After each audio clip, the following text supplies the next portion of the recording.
Hürmetli vatandaşlarım, leksiyalarımızı devamlaştırımız. Endike mavzu. Cungo bilen Hindistan davamlıq tırkışıvatıdır. Hindistan matbuatları iki taraf hedef asker köpeytivatıdır dedi mavzulu haber. 7. ayının 2. günü, 3. günü Dovitor betedi ilan kılın.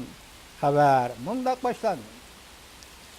Hindistan ve Cungo harbiy taraf Donglan rayını tırkışıvatkanğa bir ay oldu. Hindistan tez vaqt gezit 7. ayının 3. günü mundaq ko'rsatdi. Hindistan bilan Cungo 1962 yildan beriki eng uzun tirkishish bosqichiga kirib keldi. İki taraf o'xshashla bu rayonda askar ko'paytiryotdi. Cungo yarışar vaqt gezit 7. ayının 4. günü xabar qilib mundaq ko'rsatdi. Hindistan matbuoti Hindistan tez vaqt geziti xabar qilib, Donglan rayonida tirkishish 2013 yili Cungo Hindistan ikki taraf chegara rayonining sharq bo'lagida chedir qurib, 21 kun tirkashgan tirkishishdan uzab ketdi yoki olqib ketdi. Hindistan armiyasi Donglan rayoniga askar ko'paytirishga boshladi. Cungo armiyasi bu rayonda askar ko'paytirishga boshladi. Xabarda mundaqda, xabardor kishilarning so'zlaridan naql keltirib mundaq ko'rsatildi. Navbatda Hindiston oldingi saf qismlari Cungo armiyasining va harbiy aslahalarning qadam-qadam bu rayonga kirishini to'sdi. Hindiston armiyasi taraf bo'lsa harbiy qismlarga yordam berish uchun to'qinish oralig'ini 20 kilometrga qisqartdi. Endi Moritleri geziti 3. günü mundaq ko'rsatdi. Hindiston armiyasi Donglan egizligida urush tartishish bosqichiga kirdi. Cungo chegara rayonida kurashchan tanklarni haydab mashq qilishga boshladi.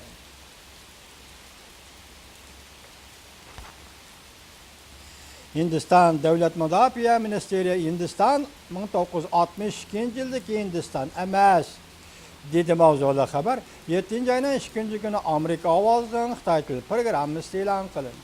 Xabar mundaq boshlandi. Hindiston Davlat Mudofaa ministri Alan Jatli Cungo Hindiston chegara tirkishishining o'zliksiz o'rlayotganligiga qarshi mundaq dedi. Hindiston 1962 yildagi Hindiston emas. Cungo o'tgan hafta ayblab mundaq ko'rsatdi. Cungo ishchilari Cungo Hindiston chegarasiga yaqin sekkim bo'lakida tosh yo'l yasayotganda Hindiston armiyasining chegaradan o'tib to'sqinlik qilishiga uchradi. Cungo buningga qattiq norozilik bildirdi va Hindiston tarixiy tajribalaridan saboq olishni topildi. Hindiston davlat mudofaa ministri mundaq ko'rsatdi. Hozir vaziyat 1962 yildagi vaziyatga o'xshamaydi. 2017 yildagi Hindiston u vaqtgi Hindistonga o'xshamaydi. Sekkim bo'lakida Cungo to'qinish keltirib chiqardi. Hindiston tashqi ishlar ministrlariga bayonot e'lon qilib, 6. ayning 30 kuni mundaq ko'rsatdi. Cungo tosh yo'l yasash orqali hozirgi holatni o'zgartmoqchi dedi. Ve Hindiston armiyasi Cungo'ning tosh yo'l yasab hozirgi holatni o'zgartirishning o'rnishini to'xtatishga yetakchilik qiladi deb ko'rsatdi.